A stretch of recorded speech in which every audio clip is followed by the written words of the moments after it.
Inspector साहब, inspector साहब, जल्दी चलिए, बहुत बड़ा कांड हो गया है। अरे पहले शांत हो जा, ऐसे चिल्ला रहा जैसे भूत देख लिया।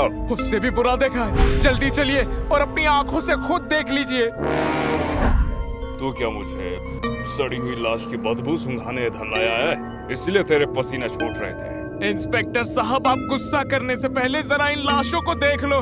इतना कहकर वो बॉय कोल्ड स्टोरेज से एक एक करके लाशों को निकाल इंस्पेक्टर को दिखाने लगता है। इन सभी लाशों की तो एक आंख नहीं है, इसका तो दिल ही गायब है। अरे इसका तो किसी ने दिमाग तक निकाल लिया है। वार्ड बॉय कोल्ड स्टोरेज से लाशों को निकालता जा रहा था, जिसे देख इंस्पेक्टर के पैरों तले जमीन खिसक गई। मरने के बाद किसी की लाश के साथ ऐसी हैवानियत कौन कर सकता है? अरे ये मुर्दा घर नहीं बल्कि हैवानियत घर होना चाहिए। और कब से चल रहा है ये सब? तुमने पहले किसी को इसके बारे में कुछ बताया? जिसको भी पता था वो लोग मेरा ही मजाक उड़ाने लगते।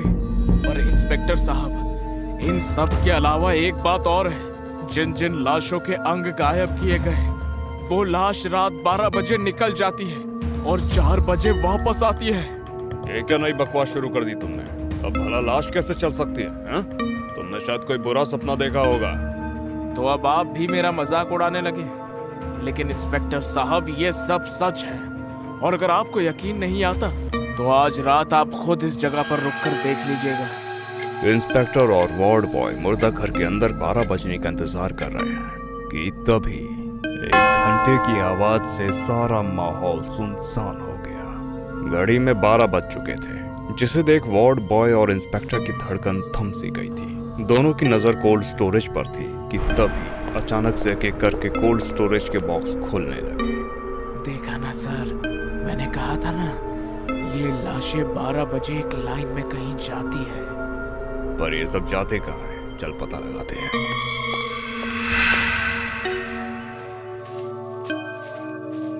ये लाशें यहाँ इस तालाब में नहाने आती हैं, पर किस लिए?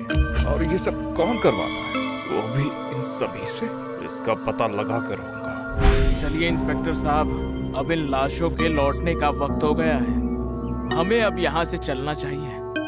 मांगे राम, पिछले 1 महीने से अमरनाथ मुर्दा घर में जितनी भी लाशों को जमा किया है, मुझे उन सब की लिस्ट चाहिए। जल्दी लेकर आओ। लीजिए सर, ये रही उन सारे लोगों की फाइल्स जिनको अमरनाथ मुर्दा घर में रखा गया है। मांगे राम, हथकड़ी पहना उस मुजरिम को। इसने जो गुनाह किए हैं उसके लिए इसको फांसी भी हो जाए वो भी कम है। इंस्पेक्टर साहब, आप मुझे अरेस्ट क्यों कर रहे हैं? आखिर मेरा जुर्म क्या है? जुर्म? एक तो लाशों के साथ बदसलूकी की है, उनके अंगों को काले बाजार में बेचता है, और मुझसे पूछ रहा है कि मेरा क्या जुर्म है?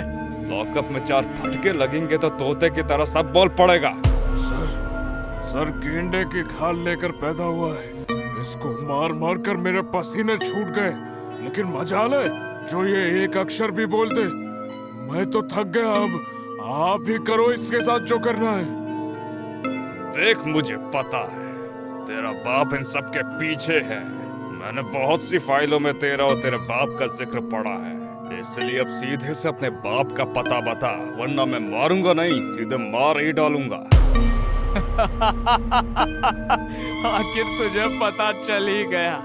लेकिन इंस्पेक्टर, जैसा तू सोच रहा है, ये खेल उससे बहुत बड़ा है और हम पाप नहीं, पुण्य का काम कर रहे हैं। पुण्य का। कैसा खेल? आखिर तुम कहना क्या चाहते हो? साफ साफ बोलो। आज रात तुम उस काले तालाब के पास चले जाना, तुम्हें तुम्हारे सब सवालों के जवाब मिल जाएंगे। इतना कहते ही वार्ड बॉय इंस्पेक्टर को कनेक स्माइल देता है और खुद ही रिवॉल्वर का ट्रिगर दबाकर अपना सर उड़ा लेता है। वार्ड बॉय को खुद खुशी करता देख इंस्पेक्टर डर जाता है।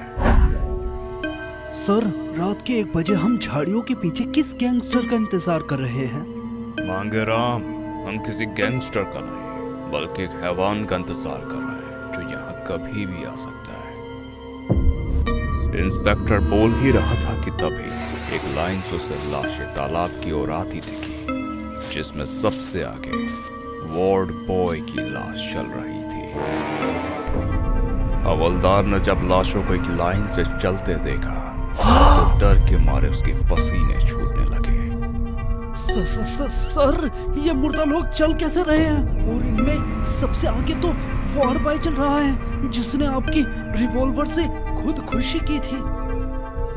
इससे पहले कि इंस्पेक्टर हवलदार से कुछ कहता, उसने देखा कि एक बुढ़ा शख्स काले तालाब के अंदर से निकलता है और सामने से आ रही लाशों के मुंह पर काला रंग पोत देता है। मेरे बेटे अनिल, माना कि तो मेरा बेटा था, पर पाप तो हर इंसान से होता है और लोग सोचते हैं कि मरने के बाद हिसाब चुकता, लेकिन मेरी अदालत में मरने के बाद भी सजा मिलती है। हर उस जुर्म का हिसाब लिया जाता है जिससे कभी दूसरों को दुख पहुंचा हो। इतना कहते ही बुढ़ा बाबा अपने होठ हिलाता हुआ मंत्र पढ़ने लगता है और वार्ड बॉय के चेहरे पर लगी कालिक उसके चेहरे से उतरकर उसके दिल पर आ जाती है। तो मेरे बेटे, तूने हमेशा लोगों को धोखा दिया है, अपनी बातों से उनका दिल दुखाया है। तेरी जबान हमेशा कड़वी रही है, जिसकी सजा तू आज भुगत रहा है। वार्ड बॉय के जाने के बाद बुढ़ा शख्स दूसरे शख्स के पास जाता है और उसके मुंह पर कालिक पोतकर कुछ मंत्र पढ़ने लगता है। लाश के मुंह पर लगी कालिक उसकी आंखें और दिल पर चली जाती है। अच्छा, तू तो बहुत पापी इंसान है।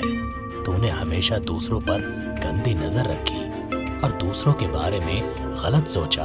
ले अब उसकी सजा भुगत। बुढ़ा शख्स अपने एक हाथ से उसका दिल और दूसरे हाथों से उसकी दोनों आंखें उसके जिस्म से निकाल लेता है और उसके बाद भी वो शख्स काले तालाब में नहाने के लिए चला जाता है।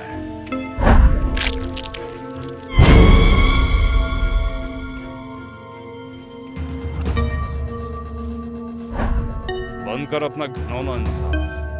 अरे तू होता कौन है इसके कर्मों का फैसला करने वाला? इंस्पेक्टर विक्रम, तुम, लगता है तुमने मुझे पहचाना नहीं। मैं वही हूँ जिसको तुमने पकड़ा था और 20 सालों की सजा दिलवाई थी, सिर्फ इस जुर्म में कि मैंने एक खूनी का खून किया था। अफसोस मुरारी, तुम सजा काट कर भी नहीं सुधर पाए, लेकिन इतना जान लो, कानून की नजर में हर वो इंसान गुनहगार है जो कानून को अपने हाथ में लेगा, समझा?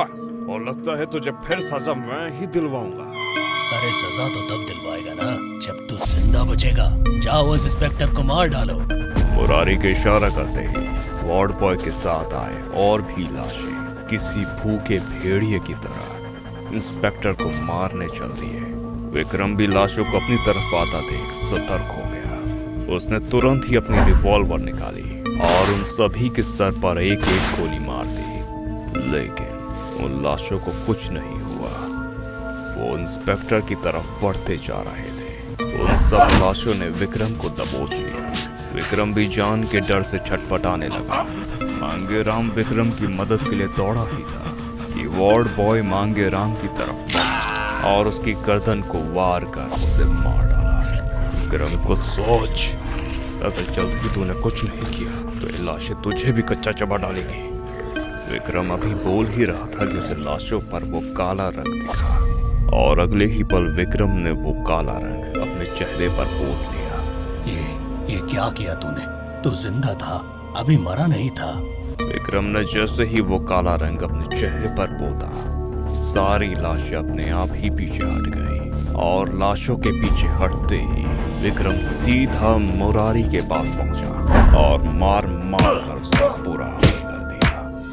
विक्रम लात घूंसों की बरसात कर मुरारी को लहूलुहान कर देता है और जब मुरारी की हालत बद से बदतर हो जाती है तो विक्रम मुरारी को हथकड़ी पहनाकर उससे अपने साथ ले जाता हुआ बोलता है, अब जेल में अपने आप के साथ इंसाफ करता रहिए।